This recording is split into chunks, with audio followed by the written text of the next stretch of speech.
Ni wakati na wasaa mwingine tena wa michezo na burudani bwana, wanakwambia vita bado ni mbichi inaendelea. Kipindi hiki cha usajili tumeweza kuona siku zimekwisha yoyoma, bado masiku machache sana kuweza kufungwa dirisha lile la usajili, na bado virabu vya soka vinaendelea kukimbizana, kutunishiana misuli, kuoneshana uwamba kwamba nani atampiku mwenzake kwa kusajili wachezaji wazuri, wakali na walio bora zaidi. Sasa hapa kumekuwa kuna tetesi za mchezaji mwingine nambari 8 ambaye ataenda kuiwakilisha klabu ya Simba vyema zaidi. Sasa Yanga nao pia wameweza kutunisha misuli na kuonesha kwamba huyu namba 8 pengine wakamchukua wao ama wakamwacha. Sasa kutingisha nitingishe hii ambayo sasa hivi inaendelea huko mitandaoni imewaacha midomo wazi mashabiki pande zote mbili, Simba pamoja na Yanga. Watu wanaamini kwamba pengine Yanga wamekwisha maliza usajili wao, lakini Simba nao pia wanaamini bado mguu mmoja ndani mguu mmoja nje, kuna sajili nyingine zitaendelea. Yaani virabu hivi kwa utani waliokuwa nao pamoja na mabishano makubwa, wanaamini kwamba kila mmoja amekuwa kimvizia mwenzake, weka mawe niweke mawe, toa kitu niweke kitu.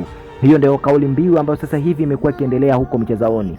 Lakini mimi nikwambie kwamba kwenye pande za michezo na burudani kwa wakati huu kumekuwa kumenoga sana. Watu wamekuwa makini kuangalia kila hatua nini kinaendelea. Cha kufanya wewe kabla sijaendelea kukupa taarifa hizi nyeti na muhimu zaidi zinazoendelea kuwa chini ya kapeti, hakikisha kwanza umekuwa mwanafamilia wetu hapa.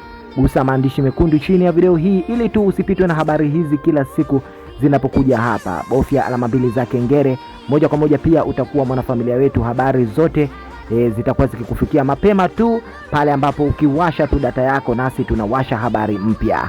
Naam, sasa Simba Mohamed Dewji anasema ya kwamba kuna mchezaji ambaye ni muhimu zaidi, mapendekezo ya jopo la ufundi la pale klabuni Simba, akiwemo mkurugenzi mkuu Mwasesi, mtu ambaye ana jina lake na sifa zote Mangungu pale klabuni Simba, na pia ameweza kusuggest mchezaji huyu ni muhimu zaidi kama atatua pale klabuni wekundu wa Msimbazi Simba. Ni mchezaji nani huyu? Ni surprise ya kipekee sana, mpaka sasa bado ni fumbo, watu hawaelewi ni nini ambacho kitaendelea kwa namna moja ama namna nyingine. Mimi nikuambie tu kwamba kwa upande wa usajili ambao unaendelea kufanyika, kiukweli umefanyika kiufundi na kwa stadi za hali ya juu zaidi. Hakuna aliyetegemea kwamba pengine kipindi hiki kutakuwa kuna usajili ambao utafanyika kwa ustadi na ufundi wa hali ya juu kama usajili ambao sasa hivi Simba pamoja na Yanga wamekuwa wakihudumisha. Lakini pia baadhi ya mashabiki wamekuwa na comment njema sana kwa kuona sasa hivi utaratibu unazingatiwa